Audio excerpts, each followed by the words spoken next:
안녕하십니까. 네. 오늘의 묵상 도우미 묵도 요한 1서 묵상이 거의 끝나가죠. 오늘은 여러분과 함께 요한 2, 3서의 개요를 간단하게 또 한번 나눠보고자 합니다. 요한 2, 3서의 개요는 거룩한 손님 맞이라는 제목으로 한번 진행해 보도록 하겠습니다. 우선은 요한 2, 3서를 이해하기 위해서는 그 당시 어떤 역사적인 배경 그리고 사도들이 어떻게 복음을 전했는지를 우리가 이해해야 할 필요가 있습니다. 그리스도인들 또 사도들은 전도를 함에 있어서 한 지역에 머물지 않고 여러 지역들을 돌아다니면서 이제 순회 전도를 하게 되었는데요. 그건 이제 예수님의 그 명령에 따른 것이었습니다. 마태복음 10장 10절을 보면 여행을 위하여 배낭이나 두벌 옷이나 신이나 지팡이를 가지지 말라. 이는 일꾼이 자기의 먹을 것 받는 것이 마땅함이라. 어떤 성이나 마을에 들어가든지 그 중에 합당한 자를 찾아내어 너희가 떠나기까지 거기서 머물라. 라는 그런 명령이 있습니다. 그 명령에 따라서 이제 여행을 떠나는 순회 전도자들이 여러 곳을 머무는데 그 당시에는 여관이 있었지만 지금의 여관이나 모텔 또는 호텔처럼 깨끗하지 않았고 굉장히 위생적으로 더러웠다고 합니다. 그리고 여관 주인들도 굉장히 탐욕스러운 사람들이 그 여관을 운영을 해서 위험했던 곳이었죠. 그래서 순회 전도자들은 여러 지역을 순회할 때마다 여관이 아니라 예수님의 명령처럼 신실한 그리스도인들의 집에서 머무르는 방식을 선택했고 그리스도인들은 그들을 접대해 주는 일이 굉장히 많이 있었습니다. 바울도 여기에 이제 사진을 보시면 빌립보에 머물 때는 루디아의 집에, 그리고 데살로니가에 머물 때에는 야손의 집에, 고린도에서는 가이오, 가이사랴에서는 빌립의 집, 예루살렘에서는 나손의 집. 이와 같이 사도 바울도 전도 여행을 하면서 여관이나 위험한 여관에 머무는 것이 아니라 같은 그리스도인 그 집을 신세를 지었다는 거죠. 기독교인들이 순회 사역자를 대접하는 것이 때로는 위험에 처할 때도 있었습니다. 왜냐하면 그 중에 진정한 복음을 전하는 사도들, 그리스도의 제자들도 있었지만 그들 중에서는 거짓 사도들, 이단들도 존재했기 때문이죠. 이러한 이해 속에서 우리는 요한 2서와 3서를 이해해야 된다는 것이죠. 요한 2서는 그 중에서도 이단적 순회 전도자를 주의하라는 내용들이 담겨져 있게 되는 거고요. 요한 3서는 순회 전도자를 잘 영접하고 환영하라라는 내용들이 담겨져 있게 되는 겁니다. 먼저 우리 요한이서를 한번 살펴보도록 하겠습니다. 요한이서의 저자가 누구이냐? 요한이서 1장 1절 가장 처음에는 장로인 나는이다라는 표현으로 시작을 하고 있습니다. 장로라고 표현한 것을 보아 많은 사람들로부터 존경받는 연장자, 사도적 권위를 가진 어떤 사람을 지칭하는 표현이라고 우리가 볼 수 있는데 요한이서의 저자는 전통적으로 바로 사도 요한으로 알려져 있습니다. 그렇다면 누구를 위해서 요한이서가 기록되었냐? 부녀와 그의 자녀들이라고 1장 1절에는 묘사하고 있는데 이 표현은 교회를 지칭하는 표현이라고 보시면 되겠습니다. 부녀와 자녀들은 이 요한이 기록을 하는 그 교회의 그 성도들, 그 그리스도인들 대상으로 쓰였다고 여러분들이 보시면 되겠습니다.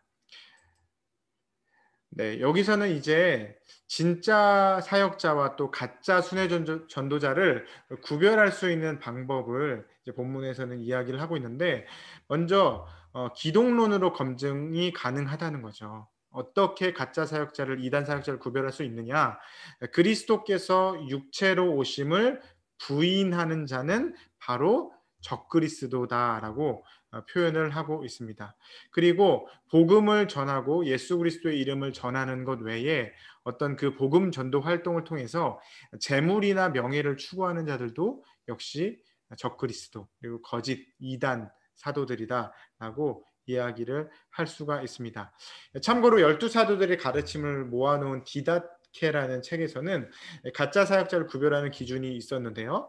3일 이상 무전 취식을 하게 되면 그 사람은 가짜다라고 이야기를 하고 또 먹을 것 이외에 또 다른 금전을 요구하는 사람들도 가짜다라고 이야기를 합니다. 또 정해진 연보, 주어지기로 한 연보 이외에 추가 금전을 요구하면 가짜다라고 이야기를 하고 있습니다. 그러니까 어떤 자신이 전하고자 하는 복음과 예수 그리스도가 아닌 금전적인 이득을 취하는 사람들을 바로 거짓 그리스도, 선지자, 적그리스도라고 이야기를 했다는 것이죠. 네, 요한 3서로 넘어가도록 하겠습니다. 요한 3서에서도 자신을 장로라고 소개하고 있는데 요한 2서에서 연결되는 맥락으로 역시 저자는 사도 요한으로 보시면 되겠습니다. 이 요한 3서는 누구에게 기록되었는가? 바로 사랑하는 가이오에게 기록하였다고 1장 1절에는 등장을 하고 있습니다. 요한 1서와 2서와는 다르게 요한 3서는 이 한 사람, 가이오라는 한 사람에게 보내진 개인 서신입니다.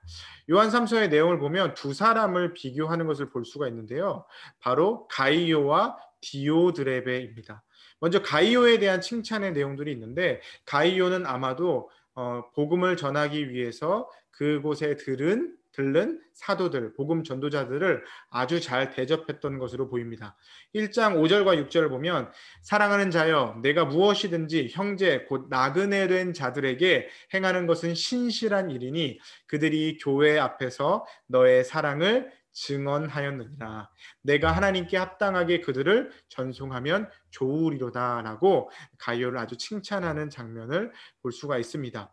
그러나 그와 반대로 여기 나오는 이 디오드레베는 분리주의자로서 그리스도인이지만 이 사람이 이단은 아니지만 자신들에게 온 순회 전도자들, 복음 전도자들을 잘 대접하지 않을 뿐만 아니라 다른 교회 공동체 사람들에게도 그 손님을 접대하는 것, 그 복음 전도자들을 접대하는 것을 회방하였다는 것입니다. 혹시라도 그를 접대하는 자들은 내어 쫓을 것이다라고 협박하며 회방하는 역할을 했다는 것이죠.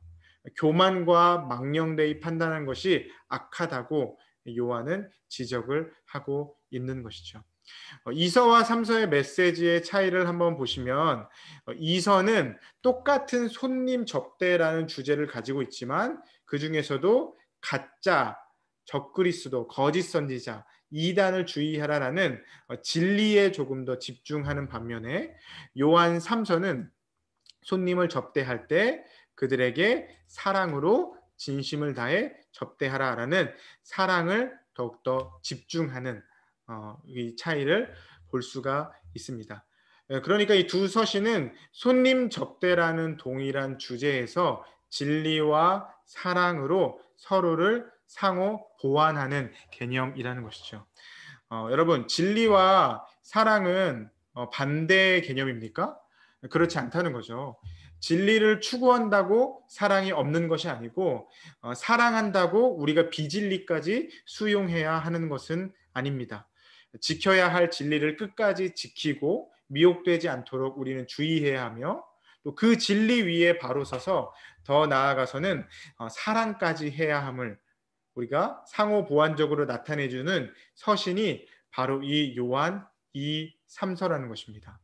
진리와 사랑은 반드시 함께 가야 하는 것이죠. 굉장히 짧은 본문이라서 하루 이틀이면 아마 2, 3서가 훌쩍 지나가 버리게 될 것입니다. 짧은 시간이지만 여러분들이 이 요한 2, 3서를 묵상하면서 진리와 사랑의 어떤 신앙에 있어서의 균형을 잘 잡아가시는 저와 여러분들이 되시기를 축복합니다. 네, 감사합니다. 솔라 시 감사합니다.